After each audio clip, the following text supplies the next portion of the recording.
भैलाल की जय। आइए भक्तों, माताओं, हे श्रोताओं, पौष मास की शुक्ल पक्ष में पुत्रदा नाम की एकादशी महात्म्य महिमा कथा को श्रवण करते हैं। बोलो वृंदावन भैलाल की जय। नैमिषारण्य नामक क्षेत्र में 88,000 संत साधु महात्मा ऋषि वैष्णव ब्राह्मण शौनकादिक जो है कहती हैं विराजमान होकर के आपस में सत्संग महात्मा महिमा कथा को वार्तालाप कर रहे हैं और व्यास जी महाराज के परम शिष्य जिमकार बिंदु से जो है कहती महात्मा महिमा कथा को श्रवण कर रहे हैं और परम परमात्मा भगवान सच्चिदानंद श्री कृष्ण चंद्र महाराज मुखार विनोद से जो है कहती हैं राजा युधिष्ठिर इत्यादि 5 पांडवों के द्वारा जो है कहती हैं और स्वभाव उपस्थित भी जन जो है कहते हैं महात्मा महिमा को श्रवण कर रहे हैं। इस प्रकार राजा युधिष्ठिर दोनों हाथ जोड़ करके प्रार्थना कर उन्हें पूछते हैं कि हे श्री कृष्ण भगवान, आपने शुभ कारणी सफला एकादशी का वर्णन किया है, बतलाया है। अब कृपा करके शुक्ल पक्ष की एकादशी का महत्व बतलाइए। हम सुनना चाहते, जानना चाहते हैं कि शुक्ल पक्ष की जो है कहते हैं एकादशी का क्या नाम है, कौन सी विधि है, उसमें किस देवता का पूजन पाठ आराधना किया जाता है, आगे बढ़ करके हमें बतलाइए। इस प्रकार राजा युधिष्ठिर के वचन को श्रवण करके सुन करके परम परमात्मा भगवान श्री कृष्ण महाराज कहने लग गए कि हे राजन, पौष मास के शुक्ल पक्ष की जो एकादशी होती है ये बतलाता हूँ, सुनो हे महाराज। संसार के हित की इच्छा से मैं उसका वर्णन करता हूँ। हे राजन, पूर्वोक्त विधि से ही जो है कहते यत्न पूर्वक इसका व्रत को जो है करना चाहिए। और पौष मास शुक्ल पक्ष की एकादशी का नाम पुत्रदा है। यह सब जो है पापों को हरने वाली उत्तम तिथि है। समस्त कामनाओं तथा सिद्धियों के दाता भगवान नारायण इस एकादशी तिथि के अधिदेवता है और नारायण नाम से परम परमात्मा भगवान का पूजन पाठ ध्यान आराधना किया जाता है। चराचर प्राणियों सहित समस्त त्रिलोकी में इससे बढ़कर दूसरा कोई तिथि एकादशी तिथि नहीं है। पूर्व काल की बात है, भद्रावती पुरी में राजा सुकेतुमान राज्य करते थे। उनकी रानी का नाम चंपा था। राजा को बहुत समय तक कोई वंशधर पुत्र संतान नहीं प्राप्त हुआ, इसलिए दोनों पति पत्नी सदा चिंता और शोक में डूबे रहते थे। राजा के पितर उनके दिए हुए जल को सो को इच्छावास से गरम करके पीते थे।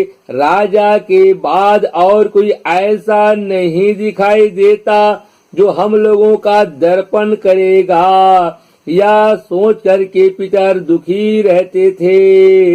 एक दिन राजा घोड़े पर सवार हो गहन वन में जो है चले गए हैं।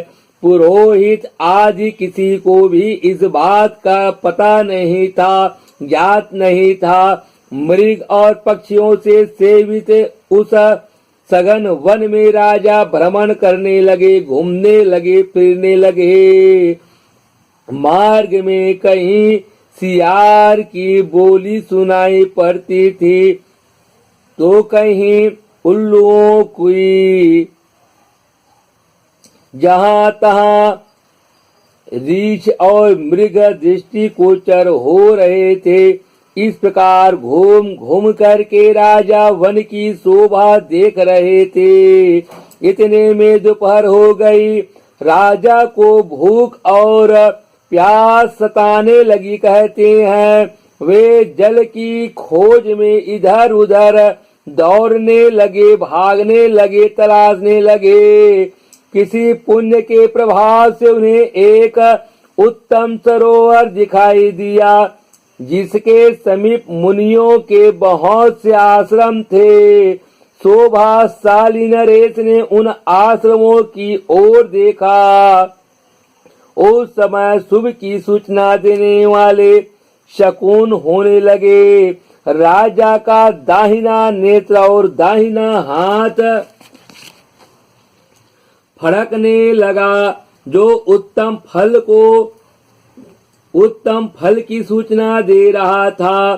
सरोवर के तट पर बहुत से मुनि वेद पाठ कर रहे थे।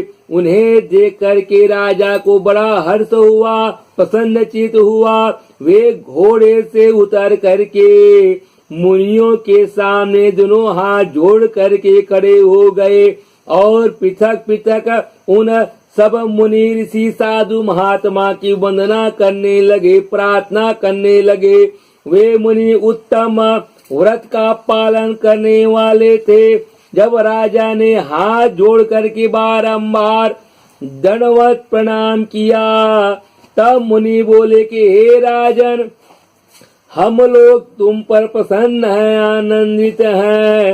राजा बोले, आप लोग कौन हैं? आपके नाम क्या है तथा आप लोग किस लिए यहाँ एकत्रित हुए हैं? यह सब सच बतलाइए। ऐसा राजा के द्वारा पूछने लग जाते हैं। तब मुनि बोले कि हे राजन, हम लोग विश्व देव हैं, यहाँ स्नान के लिए आए हैं। माघ मास निकट आया है। आज से 5वें दिन माघ मास का स्नान आरंभ हो जाएगा। आज ही पुत्रदा नाम की एकादशी तिथि है, जो एकादशी व्रत करने वाले मनुष्यों को पुत्र देती है, संतान की प्राप्ति कराती है। राजा ने कहा, हे विश्व देवगण, यदि आप लोग प्रसन्न हैं, आनंदित हैं, तो मुझे पुत्र दीजिए। मुनि बोले कि हे राजन, आज के ही दिन पुत्रदा नाम की एकादशी है। पुत्रदा नाम की एकादशी का व्रत बहुत ही संसार सागर में विख्यात है, जाना जाता है। तुम आज इस उत्तम एकादशी व्रत का पालन करो। हे महाराज, भगवान केशव के प्रसाद से, आशीर्वाद से तुम्हें अवश्य पुत्र प्राप्त होगा, संतान की प्राप्ति होगा। ऐसे मुनि गण बोलने लग गए। परम परमात्मा भगवान सच्चिदानंद श्री कृष्ण चंद्र महाराज कहते कि हे राजा युधिष्ठिर, इस प्रकार उन मुनियों के कहने से राजा ने उत्तम एकादशी व्रत का पालन किया। महर्षियों के, ऋषियों के उपदेश के अनुसार विधि पूर्वक पुत्रदा एकादशी व्रत का अनुष्ठान किया। फिर द्वादशी को पारण करके उन मुनियों के चरणों में दोनों हाथ जोड़ करके बारंबार मस्तक झुका करके दंडवत प्रणाम किया। राजा इस प्रकार प्रणाम करने के पश्चात अपने महल घर में वापस आ गए। तदनंतर रानी ने जो है कहती है गर्भधारण किया। प्रसव काल आने पर पुण्य कर्मा राजा को तेजस्वी पुत्र संतान प्राप्त हुआ है, जिसने अपने गुणों से पितरों को संतुष्ट कर दिया, आनंदित कर दिया, प्रसन्न चित कर दिया। वह प्रजाओं का पालक हुआ। इसलिए हे राजन, पुत्रदा का उत्तम एकादशी व्रत अवश्य श्रद्धा भक्ति सुदक्ष पूर्वक करना चाहिए। मैंने लोगों के हित के लिए तुम्हारे सामने पौष मास शुक्ल पक्ष पुत्रदा एकादशी का वर्णन महात्मा महिमा को कह करके बतलाया है। जो नर हो या नारी, मनुष्य प्राणी एकाग्र चित होकर के सुदक्ष पूर्वक पुत्रदा नाम की एकादशी का व्रत करते हैं, वे इस लोक में निसंतान होने पर पुत्र पा करके संतान की प्राप्ति कर लेता है और मृत्यु के पश्चात वह स्वर्गगामी होते हैं। इस महात्मा महिमा को जो व्यक्ति नर हो या नारी भक्तों के द्वारा पढ़ने से और कथा महात्मा महिमा को सुनने से अग्निष्टोम यज्ञ का फल मिलता है। इस प्रकार पौष मास शुक्ल पक्ष पुत्रदा नाम की एकादशी महात्मा महिमा को राजा युधिष्ठिर पांडवों के द्वारा पूछे जाने पर सच्चिदानंद श्री कृष्ण महाराज मुखारविंदों से महात्मा कथा को श्रवण किए है। और संसाधु महात्मा ऋषि मुनि शौनक आदि वैष्णव जन के पूछे जाने पर सोजी महाराज वैष्णवोत्तम मुखारविंदों से इस महात्मा कथा को श्रवण किए है। यदि पौष भागे शुक्ल पक्ष पुत्रदा नाम एकादशीयां समाप्त।